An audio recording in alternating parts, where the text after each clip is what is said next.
el efecto que tiene la alimentación en el cáncer de colon, digamos, en el cuidado de nuestro colon.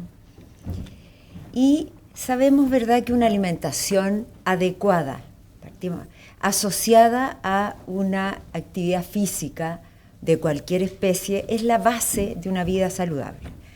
Tenemos que partir, ¿no es verdad?, de esa premisa.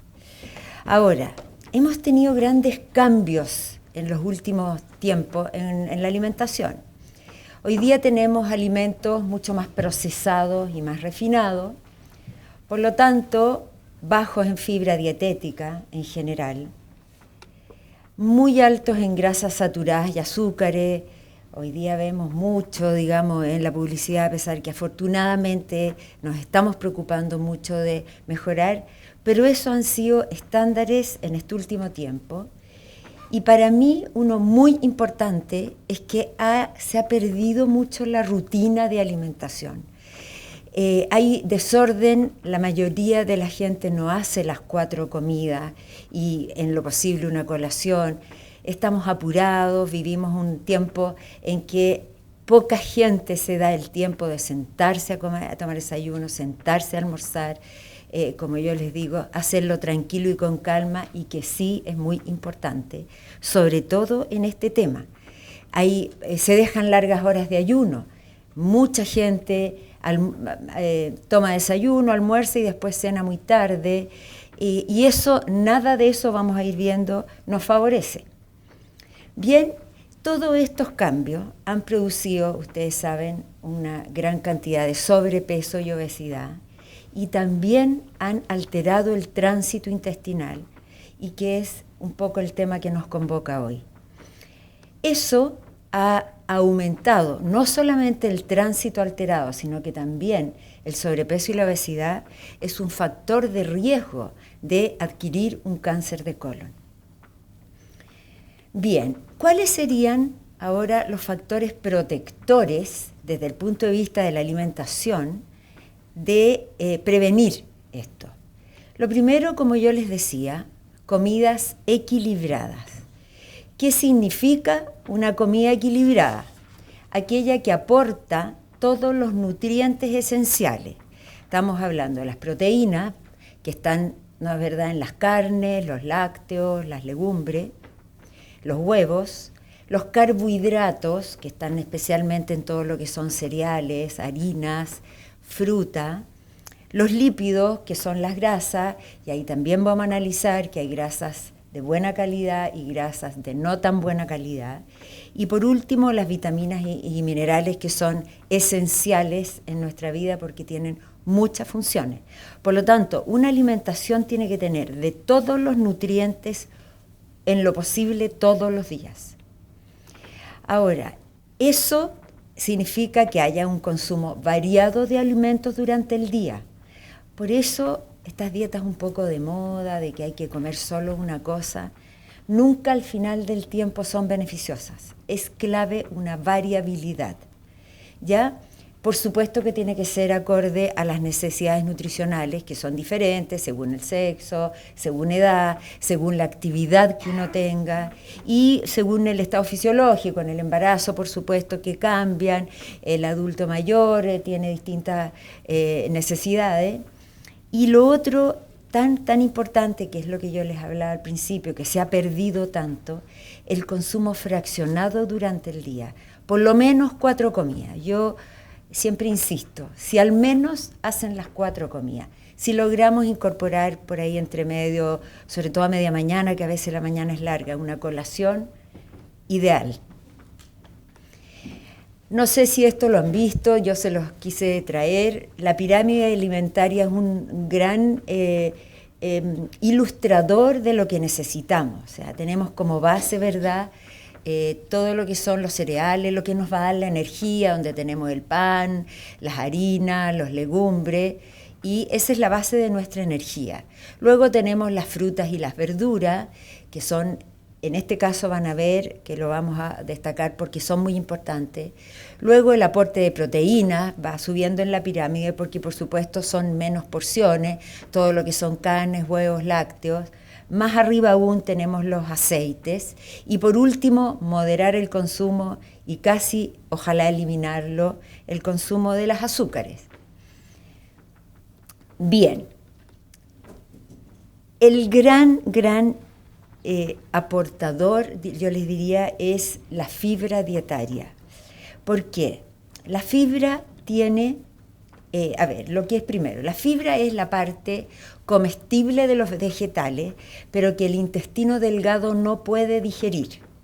Por lo tanto, pasa al intestino grueso, general, una parte del colon, donde ahí puede ser o total o parcialmente fermentada. Ahora, producto de esta fermentación, se produce un producto de desecho, podríamos decir, que es el ácido butírico, el butirato, que es un gran protector e inhibidor de las células cancerígenas, digamos. Esa es una de las funciones de la fibra. Lo vamos a ir viendo más adelante cuál es las funciones, pero la fibra dietética es muy importante. Y tenemos en realidad dos tipos de fibra, la soluble y la insoluble, los vamos a ver ya, y lo otro que se ha descubierto más en el último tiempo, que se llaman los almidones resistentes. La fibra soluble se encuentra especialmente en frutas, verduras y legumbres, y su función es que retiene agua y forma un gel viscoso, porque retiene agua. Y esto hace que se retrase el vaciamiento gástrico, es decir, el alimento está más rato en el estómago, con también la consecuencia de que genera una saciedad por más rato, más larga, porque está más rato en el estómago, y por otro lado acelera el vaciamiento, el tránsito, digamos, intestinal. Y mientras menos contacto esté los productos de desecho con las células del colon, menos riesgo hay de adquirir un cáncer de colon. También la fibra soluble aumenta el volumen de las heces, por lo tanto, es más fácil eliminarlo. Por otro lado, tenemos la fibra insoluble, que también aumenta el volumen y el peso de las heces, favorece el peristaltismo, es decir, los movimientos peristálticos, que son los movimientos que van a expulsarnos, ¿verdad?, las heces del intestino, y también, muy importante, modifica el pH del contenido del colon, baja el pH, y eso también es un gran protector. Y estos se encuentran, digamos, la fibra insoluble, principalmente en todos los harinas y cereales integrales, todo lo que es el salvado, los granos enteros. Y por último, tenemos los almidones resistentes, que estos no se digieren en el intestino delgado, sino que pasan directamente al intestino grueso y sirven como sustrato a las bacterias intestinales del colon y promueven su crecimiento y actividad. Ustedes saben que nosotros tenemos una población de bacterias intestinales que tienen una función muy importante y que muchas veces, por la mala alimentación que hablamos, el consumo de antibióticos o de algún tipo de medicamentos van destruyendo esta flora intestinal, y este tipo de alimentos la reponen y mejoran, digamos, el equilibrio en el intestino. Ahora, también este tipo de almidones bajan la concentración de glucosa sanguínea y mejoran la resistencia a la insulina, que también es un gran problema hoy. Estos se encuentran también en los cereales de grano entero, en la semilla, en las legumbres, en los plátanos verdes. El plátano maduro ya pierde esa. Yo no digo que se coman los plátanos verdes, pero es una información que mientras más verde, digamos, el plátano es mejor en ese aspecto. Y los alimentos ricos en almidón, cocidos y fríos, tienen el mismo efecto. El arroz, el maíz, las papas, las pastas, el comerlas frías como ensalada, también tienen un efecto de almidón resistente. Esta es una información digamos, importante, pero obviamente, sobre todo ahora que viene el invierno, uno tiende a comérselo caliente. No tiene el mismo efecto, pero bueno, por eso tenemos la fibra, ¿ya?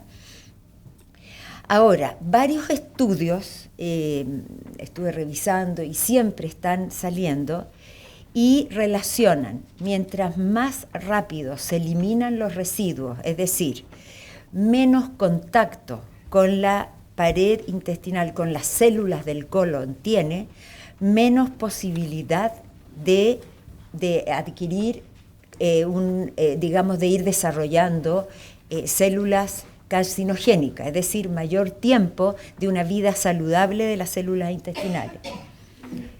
Por otro lado, el tránsito lento tiene mayor incidencia de cáncer de colon y eso se ha visto y se ha estudiado, que por eso hay que preocuparse de revisar y ser constante y tener hábitos en ese sentido de mejorar el tránsito. Mucho líquido, por supuesto. Ahora, ¿cuál es la fibra? ¿Por qué es lo que les explicaba? ¿Por qué actúa como protector? Primero, porque el fermentar la fibra disminuye el pH, lo que yo les decía, y un pH más bajo frena el desarrollo de las lesiones del colon. Incluso se piensa que a veces hay lesiones que están empezando y cuando se insiste y se trabaja con una muy buena alimentación, se logran revertir estos pequeños pólipos que se van desarrollando, que en la próxima charla el doctor va a explicarles un poco cómo se genera y en fin, lo del cáncer de colon. Ahora, vamos a la cosa práctica. ¿Qué es una dieta rica en fibra? Debiera tener por lo menos unas 3 o 4 porciones de cereales integrales. ¿Yo qué propongo habitualmente? Que en las 4 comidas, por ejemplo, desayuno y media tarde, pan integral o cereales integrales, acompañado de algún lácteo, almuerzo y comida, ojalá comer arroz, pasta, quinoa. La quinoa ya de por sí tiene más fibra, pero en lo posible comer el arroz y las pastas integrales. Son, por todas además las razones que hablábamos anteriormente, son tremendamente beneficiosos. Y mínimo 2 porciones de verdura. O sea, siempre, almuerzo y comida con verdura. La verdura es libre, cruda, cocida, en guiso, en ensalada.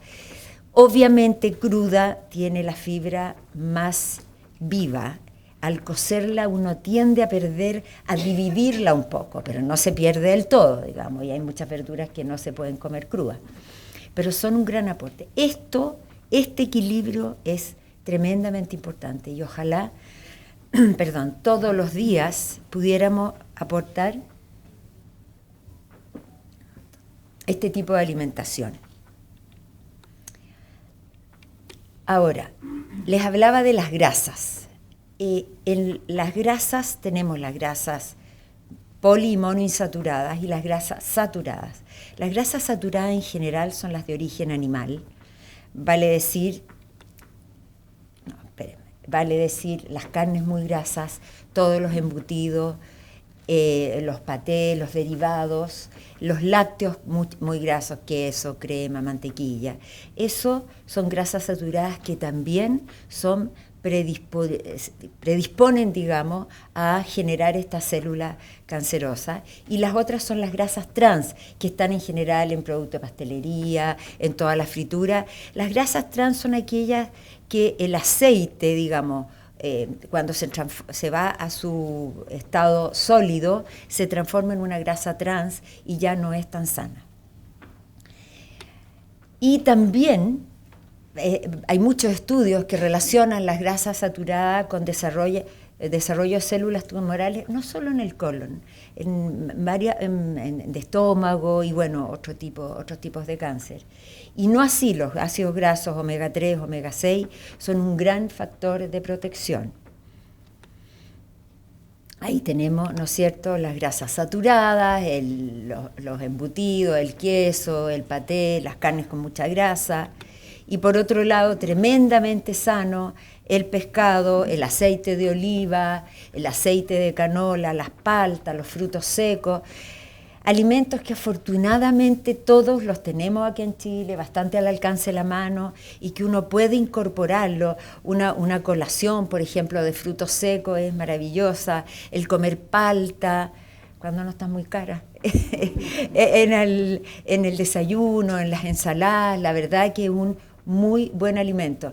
Y tenemos una costa maravillosa, debiéramos comer mucho más pescado, que ahí ya pasa por otro tema, pero el pescado ojalá lo comiéramos 3 veces a la semana. En todas sus formas, que ojalá no sea frito porque le echamos a perder todo lo maravilloso que puede ser el pescado. Por otro lado, tenemos el consumo, todos estos son protectores, el consumo de probióticos.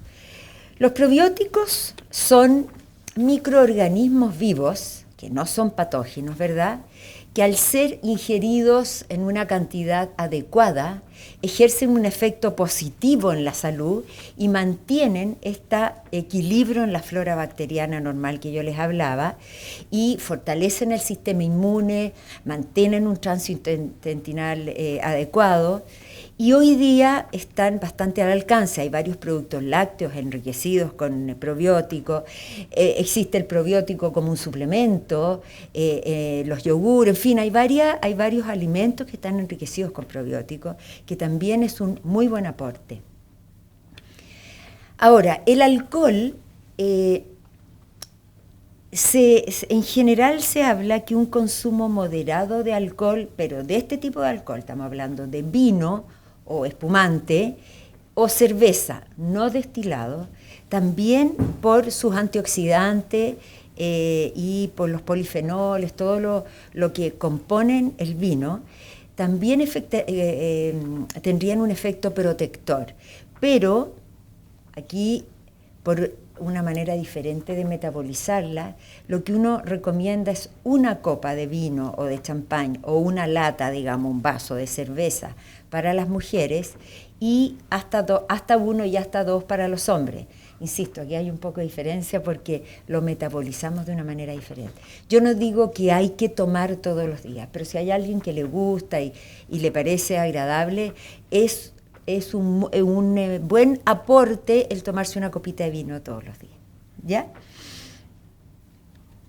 Ahora, lo que yo les decía al principio, es muy importante que esto vaya combinado con actividad física.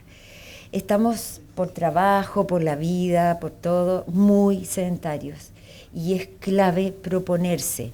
No necesariamente a lo mejor ir a un programa en un gimnasio si no le gusta, si no tiene tiempo, si le queda lejos, en fin, uno puede tener millones de motivos, pero el proponerse caminar, por ejemplo, 40 minutos, 1 hora, más o menos en forma rápida, no vitrineando, o pescar una bicicleta, o ir a una clase de baile, en fin, o tener una máquina en su casa, pero no quedarse en el sedentarismo, porque a su vez el ser sedentario, muchas veces eso inmoviliza el intestino. Todo el día sentado, me pasa mucho, tengo pacientes que están complicados con el tránsito y le digo, vamos a aumentar el consumo de líquido, vamos a aumentar la actividad física y le aseguro que vamos a conseguir mejorar su tránsito. Bien, por mi parte es lo que quería contarles. Le doy paso al doctor Alex Navarro y él les va a explicar un poco lo del cáncer. Buenas tardes. Sé que hasta ahora están un poco cansados, así que voy a tratar de presentarles algo que los entretenga un ratito y puedan salir con algunos conceptos un poco más claros en lo que significa pesquisa, prevención del cáncer de colon y ojalá diagnóstico precoz, que es a lo que aspiramos en nuestro trabajo del día a día. Esta charla está constituida en una serie de preguntas, respuestas, para tratar de hacerlo interactuar un poquito más. Y lo primero que los motiva a estar acá es saber si en realidad esto es un problema frecuente o es un problema aislado. ¿Qué tan frecuente es el cáncer de colon? Lamentablemente es una afección prevalente, que está en aumento. Hay poblaciones de mayor incidencia, hay lugares donde el riesgo de cáncer de colon es 9 veces más que en otros países. Y acá en Sudamérica hay sectores donde la incidencia es mucho más alta. Uruguay, Argentina y lamentablemente Chile son lugares de alta incidencia en Sudamérica. Ahora, lamentablemente también suele evolucionar sin mayores síntomas, en forma silenciosa, largo tiempo, varios años, y habitualmente se origina a partir de un pólipo, que son las lesiones precursoras. Van creciendo silenciosamente, sin producir síntomas, y por lo tanto tenemos un periodo donde podemos detectar estas lesiones precursoras o detectar el cáncer en una etapa precoz, todavía en una fase muy poco avanzada. Ahora, a nivel mundial, se estima que más o menos se diagnostica más de 1.800.000 casos nuevos y fallecen unas 880.000 personas por esta causa anualmente. O sea, si uno lo mira en el día a día, fallecen 2.400 personas por esta causa. Así que es un problema relevante. Estas son estadísticas de GloboCan, que es una organización dependiente de la Organización Mundial de la Salud y que resume las estadísticas del cáncer a nivel mundial. Entonces aquí les estoy mostrando una tabla donde se ve que efectivamente el cáncer colorectal está ocupando en incidencia el tercer lugar en los cánceres a nivel mundial, con una mortalidad que es menor. O sea, logramos tratar a muchos de estos pacientes, detectarlos en etapas a veces precoces o incluso en ciertas fases de avance de la enfermedad se logra buena respuesta. Pero no deja de ser, es una enfermedad que conlleva mortalidad, morbilidad. Y por lo tanto, este aumento que vemos en la incidencia nos tiene que preocupar y nos tiene que alertar sobre la pesquisa.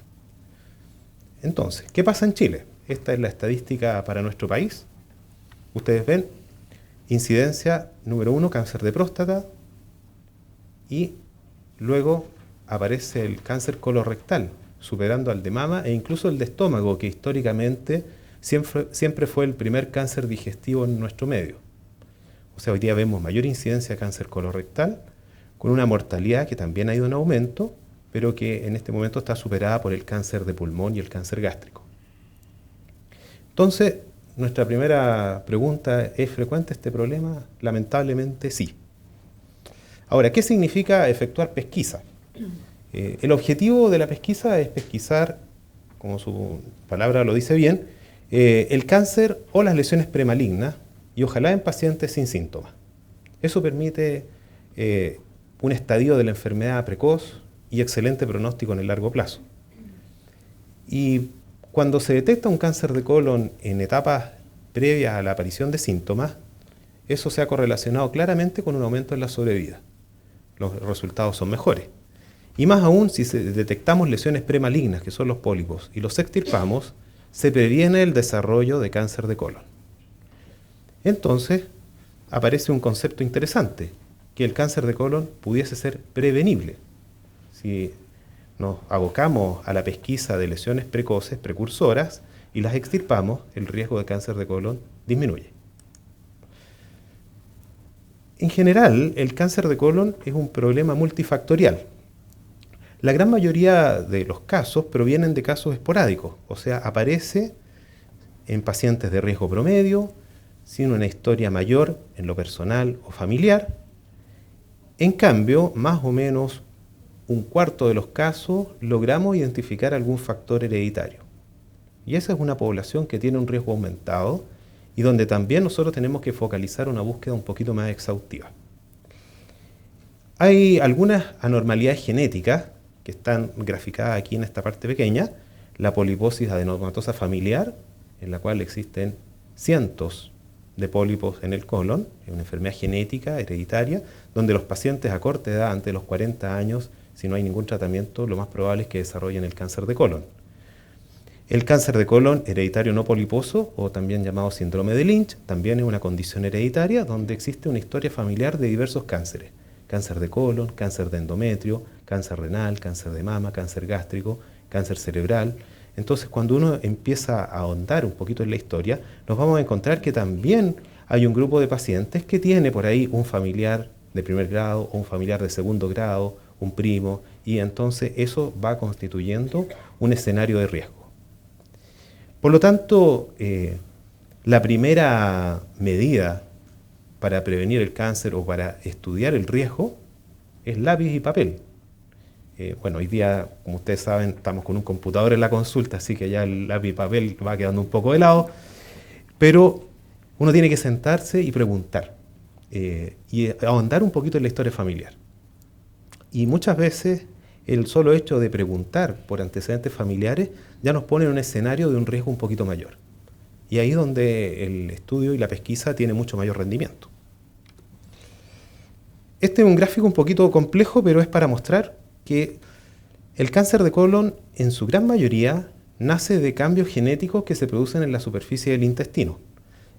En una persona que tiene una predisposición genética se van agregando algunas mutaciones, que son cambios en el DNA, en el material genético, y eso va haciendo de que se activen algunos genes que son importantes en la replicación. Y al activarse estos genes, entonces, se produce un pequeño foco de crecimiento anormal, que esto es el pólipo. Y este pólipo, durante algunos años, entonces, va creciendo y se van sumando otras transformaciones genéticas en forma sucesiva. Por lo tanto, este pólipo ya empieza a tener una carga genética mayor y empieza a proliferar hasta que finalmente se convierte en el cáncer. Esta secuencia es la que generalmente explica el cáncer que vemos nosotros en nuestro medio en Occidente. Por lo tanto, nosotros podemos abocarnos a la búsqueda del cáncer cuando hay síntomas, o podemos abocarnos a la búsqueda de las lesiones precursoras, los adenomas, los pólipos, las lesiones aserradas o las lesiones de alto riesgo, o incluso en pacientes que aún no desarrollan lesiones, en aquellos que tienen una historia familiar de peso, especialmente en esta historia de síndromes genéticos hereditarios. ¿Qué es un pólipo? Hemos hablado de pólipos, de lesiones precursoras, pero el pólipo es una lesión elevada, una tumoración que crece en la mucosa colónica. Muchas veces una lesión pediculada, o sea, tiene un tallo, se ve de lejos en una colonoscopía, pero a veces son lesiones muy sutiles. Yo les voy a mostrar algunos ejemplos posteriormente.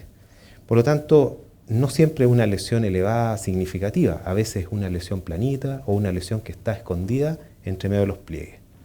Pero claramente es considerada una lesión premaligna, porque siendo inicialmente benigno, puede crecer y transformarse finalmente en el cáncer. Ahora, esto no es un proceso que ocurra en forma acelerada, toma tiempo.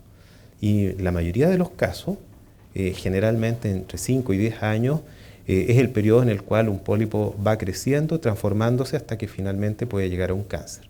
Por lo tanto, tenemos un periodo de tiempo razonable para poder pesquisarlo, ¿ya? Y ese es un mensaje importante.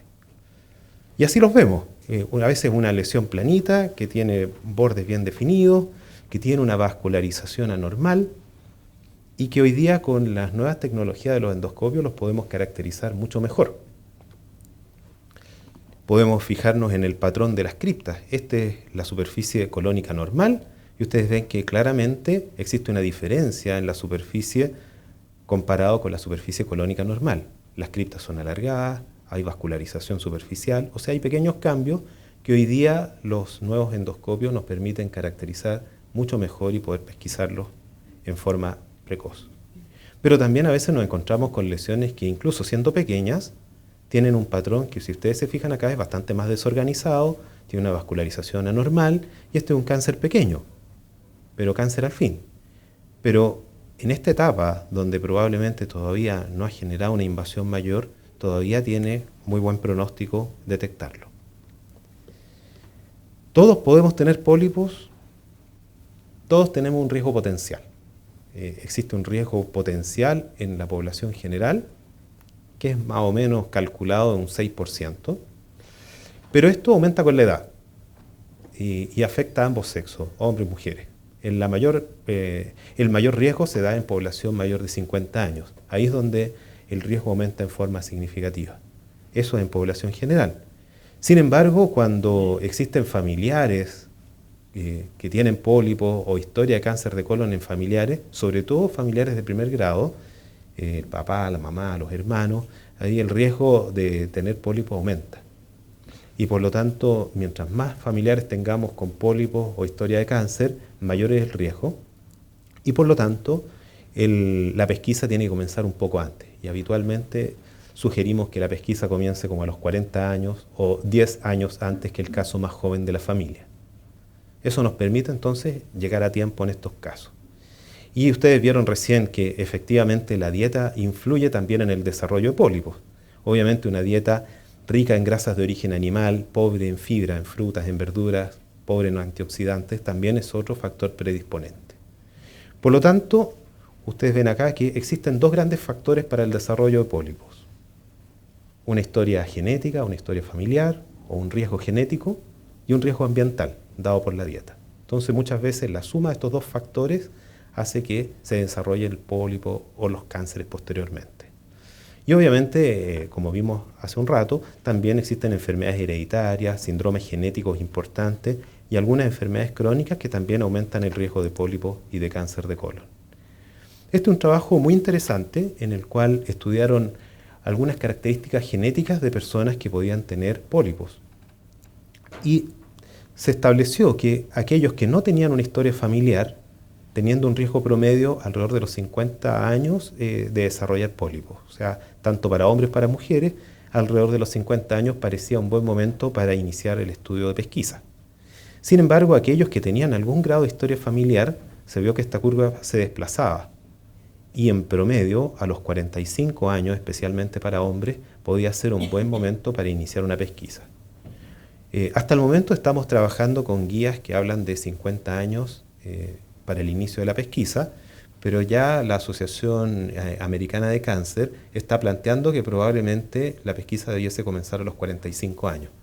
En Estados Unidos están viendo muchos más casos jóvenes de pacientes entre 45 y 50 años e incluso entre 40 y 45 que están desarrollando pólipos y cáncer de colon. Así que probablemente en un futuro esta edad de 50 se va a cambiar, pero hasta ahora todavía tenemos esa guía en ese rango. Pero esto claramente muestra que probablemente va a ir cambiando en el futuro. Ahora, ¿qué pasa si empezamos a sumar familiares? Ustedes ven, el riesgo de la población general es del 6%, pero si empiezo a sumar un familiar de segundo o tercer grado, o un familiar de primer grado, dos familiares de segundo grado, un familiar de primer grado mayor de 60, un familiar de primer grado menor de 60, dos familiares de primer grado, el riesgo va aumentando. Entonces, para esto es importante el lápiz y el papel y escuchar, ¿ah? Porque uno empieza a sumar factores y obviamente el paciente que empieza a sumar número de familiares afectados es un paciente en el cual la pesquisa es mandatoria. Ahora, hay algunas enfermedades que aumentan el riesgo de cáncer y de pólipos. Si bien es cierto, se pueden presentar en cualquier persona, hay algunas condiciones hereditarias que lo aumentan. Como les decía, la poliposis adenomatosa familiar, con algunas variantes. Hay unas variantes atenuadas, donde la expresión no es de cientos de pólipos, sino que a veces son menos de 100, 50 pólipos, 40 pólipos. Y esos pacientes también tienen riesgo, aún no siendo el caso característico de una poliposis adenomatosa familiar. El síndrome de Lynch, síndrome de Poisson-Jäger y otros más que son condiciones bien específicas y que obviamente dan un riesgo elevado. Y la enfermedad inflamatoria también, tanto la colitis ulcerosa como la enfermedad de Crohn, tienen un riesgo elevado, especialmente cuando los pacientes tienen más de 10 años de evolución de la enfermedad y han estado crónicamente en actividad. Sin embargo, los pacientes de colitis ulcerosa y enfermedad de Crohn representan menos del 1% del total de cáncer de colon. O sea, tampoco significa que todos los pacientes que tienen enfermedad inflamatoria van a seguir este camino. Pero es una población de riesgo también donde debemos hacer pesquisa. Y por lo tanto, volvemos a nuestro riesgo de población general, 6%, pero si tenemos estas condiciones genéticas, ustedes ven, el síndrome de Lynch, que está acá, el cáncer hereditario no poliposo, 70-80% de riesgo de cáncer de colon, y en la poliposis adenomatosa familiar, prácticamente casi 100% de riesgo de cáncer de colon. Ahí ustedes ven, el Poisson-Jäger, la poliposis juvenil, el síndrome de Cowden o la poliposis atenuada, todos tienen riesgos bastante elevados y estas son condiciones hereditarias. Ahí la historia familiar es tremendamente importante. Ahora, ¿podemos prevenir el desarrollo de pólipos y de cáncer de colon? Obviamente, una medida tremendamente útil es mantener un estilo de vida saludable.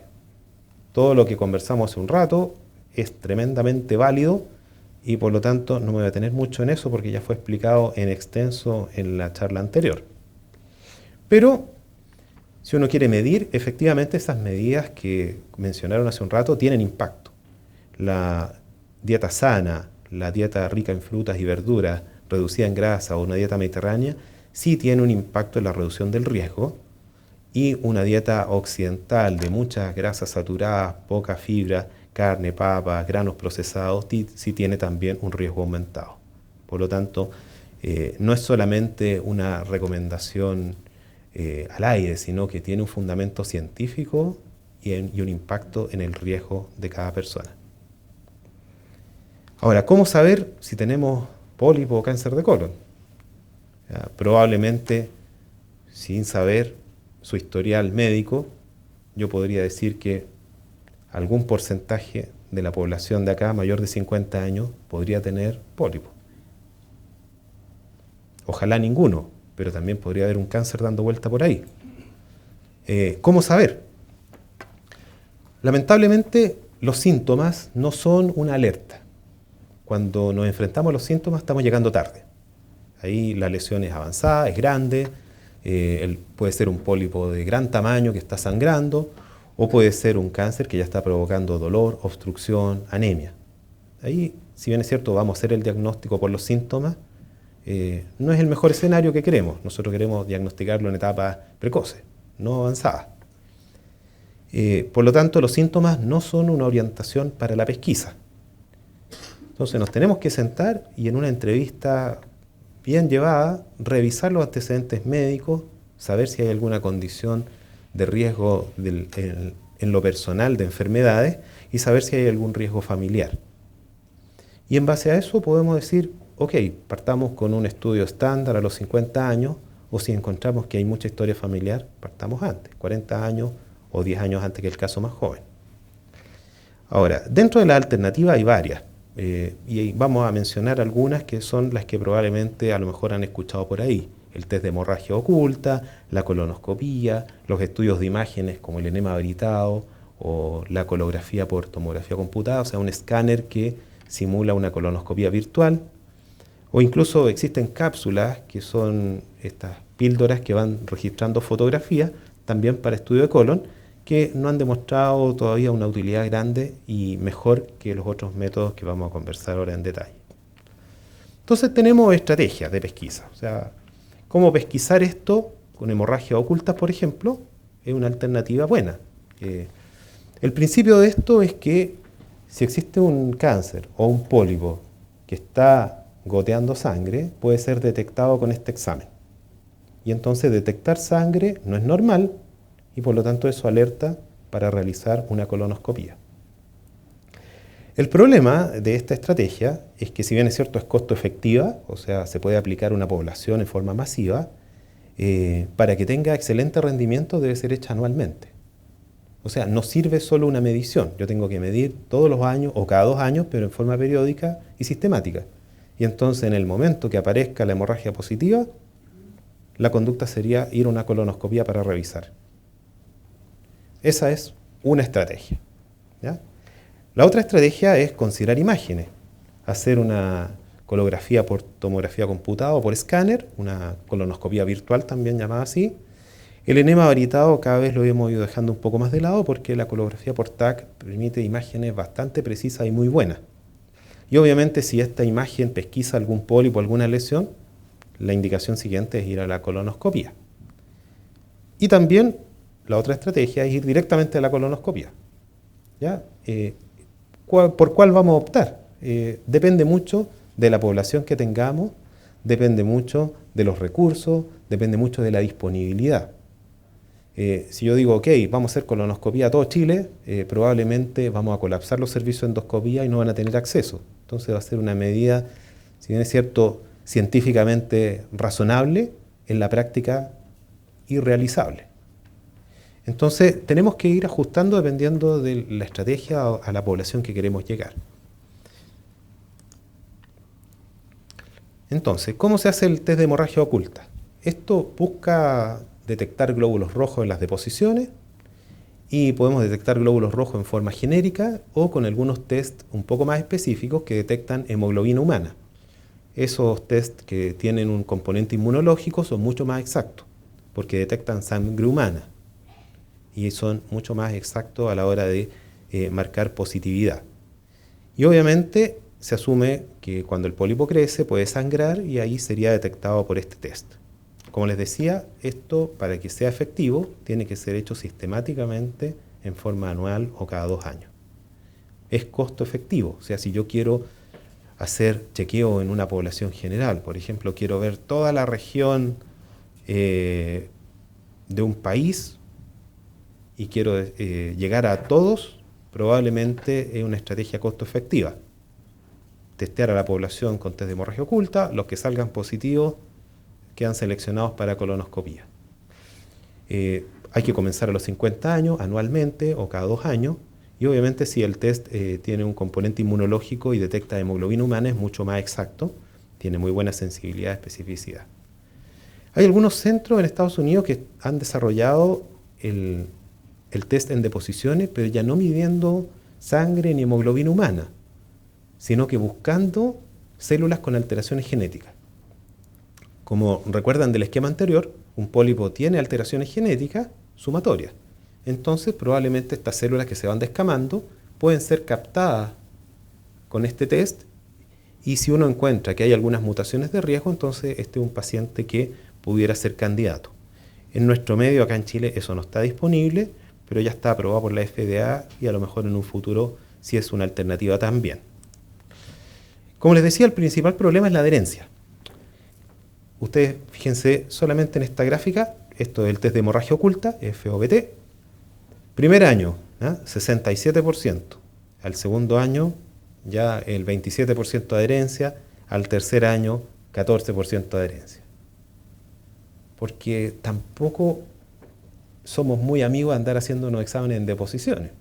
Entonces, con el tiempo, uno va perdiendo el interés, se va poniendo más cómodo y probablemente es una estrategia que, siendo costo efectiva, va perdiendo impacto por la falta de adherencia. Entonces aquí son sumamente importantes los programas de pesquisa, donde exista una persona, una enfermera o un asistente que esté llamando a los pacientes, este año le toca el test, no se olvide, se lo mandamos, le mandan un sobre, mándelo por de vuelta. Entonces insistir, recordar. Y probablemente eso tiene un impacto muy bueno, porque este es el resultado de lo que se ha hecho acá con PRENEC. PRENEC es un programa de pesquisa de cáncer de colon que ha llevado el doctor Francisco López y con varios centros acá en Chile, donde ellos testean población con hemorragia oculta y a los que son positivos los someten entonces a colonoscopía. Y ustedes ven acá más de 12.000 pacientes, esto es un trabajo acumulativo de varios años, donde tienen una muy buena tasa de retorno de los test de hemorragia oculta. ¿Por qué? Porque están insistiendo al paciente que lo envíe, que no se olvide, y de ellos, los que son positivos, les hacen colonoscopía y detectan en un 36% adenomas, y de ese total detectaron 110 pacientes con cáncer de colon o recto, más o menos como el 1%. Uno dice, es un tremendo esfuerzo para detectar 1%, sí, pero ese 1% no habría sido detectado si no hubiese estado esta estrategia. Por lo tanto, es una estrategia que sirve.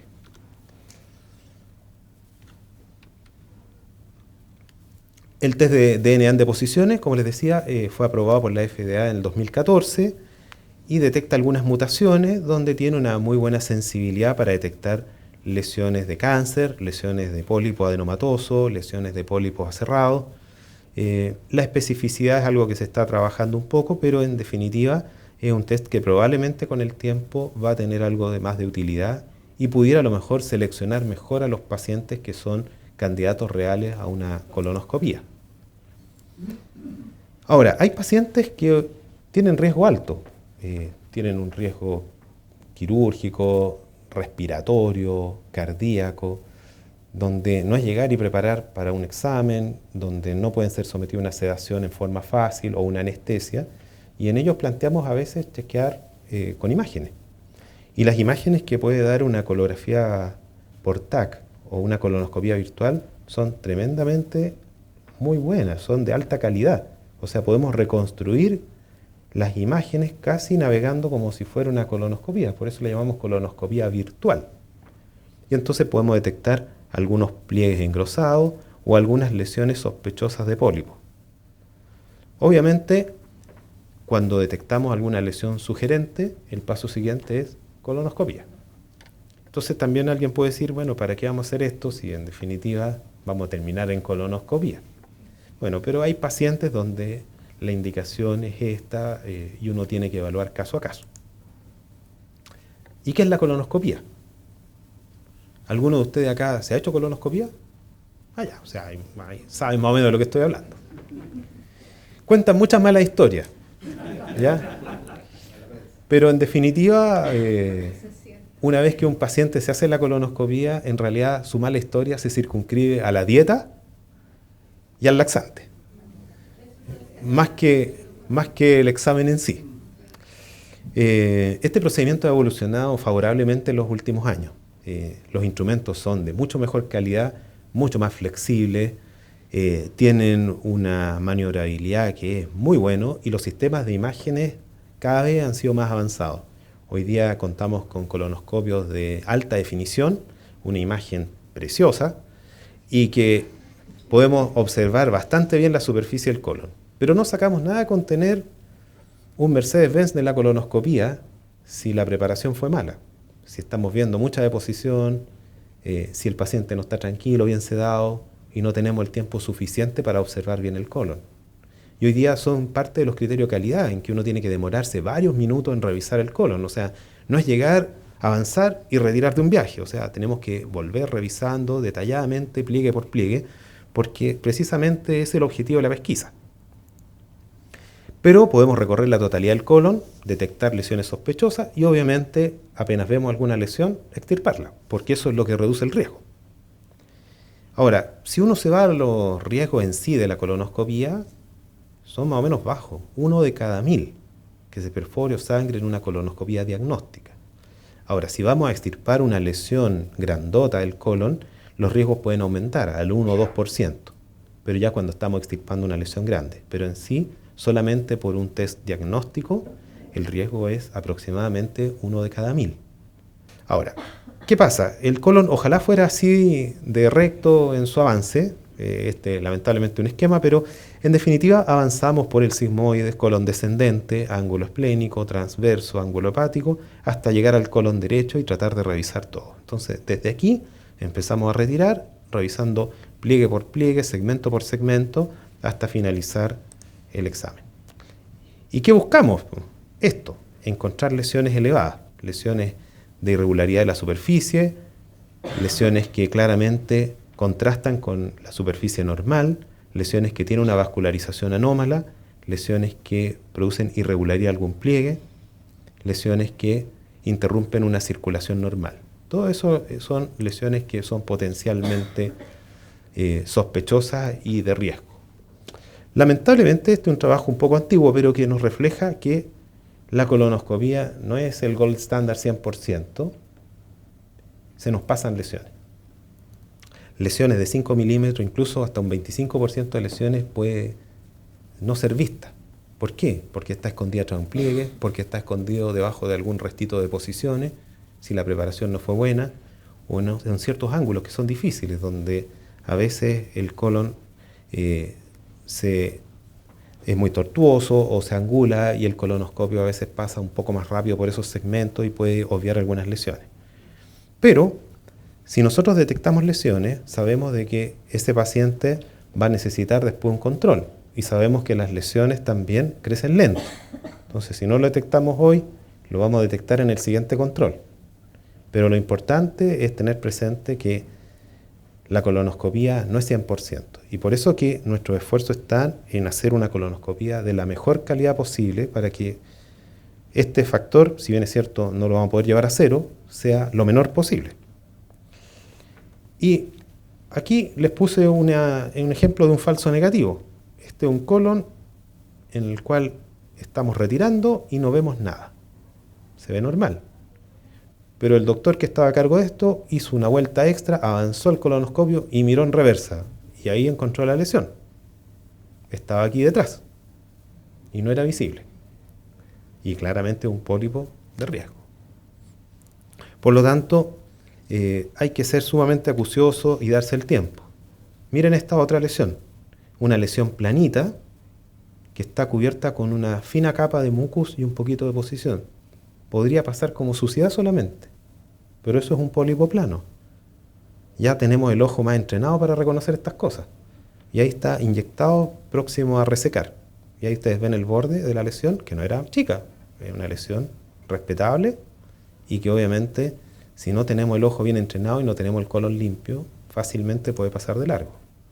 Y los colonoscopios de ahora, miren la calidad de imagen que podemos tener, pólipo acá, y podemos fijarnos bien en la superficie, la vascularización. Inmediatamente sabemos que esto es un adenoma, que es un pólipo que requiere resecar y obviamente al resecarlo reduce el riesgo. Entonces, ¿cuándo tenemos que repetir esto? Si hemos optado por hemorragia oculta, hay que hacerlo anualmente o cada 2 años. Y si hemos optado por la colonoscopía, todo esto depende de los hallazgos. Si la colonoscopía es normal y el paciente tiene un riesgo promedio estándar, incluso podemos repetirla en 10 años. Ahora, si hay historia familiar, es mejor acortar a 5 años. Y si encontramos pólipos, probablemente dependiendo del tipo de pólipo, vamos a hacer la recomendación. Si a 1 año, a 2 años, a 3 años o a 5. ¿Ya? Todo eso depende del caso a caso. Ahí ustedes ven intervalos de seguimiento de acuerdo a distintas guías, el Colegio Americano de Gastroenterología, el Colegio Americano de Patólogos, pero en promedio, en una colonoscopía donde no hay hallazgo, cada 10 años es razonable y cada 5 si es que hay algún antecedente familiar. Si nos encontramos con esto en la colonoscopía, como les decía, esto es un cáncer, pero ya llegamos tarde. Probablemente, si a este paciente le hubiésemos hecho la colonoscopía 5 o 10 años antes, habría sido otro el escenario. No habríamos encontrado el pólipo. Y probablemente si lo hubiéramos extirpado, no habría llegado a esto. Entonces, nuestro objetivo está en esto, que es buena idea chequear el colon, porque podemos prevenir. Y obviamente, si existe un programa de prevención, esto va a permitir que cada paciente, cada región, cada país pueda disminuir las muertes cuando uno aplica una estrategia de pesquisa con una patología que lamentablemente está en aumento. Así que obviamente eso es importante conversarlo con cada uno de sus médicos tratantes, que opten por algún plan preventivo, porque es una responsabilidad compartida. Está la responsabilidad de ustedes como pacientes de chequearse y está la responsabilidad nuestra como médico y como personal de la salud de informar que esto es una patología que está en aumento, que es prevenible y de cuáles son las mejores estrategias dependiendo caso a caso para cada uno. ¿Ya? Muchas gracias por su atención. Les agradezco la asistencia el día de hoy.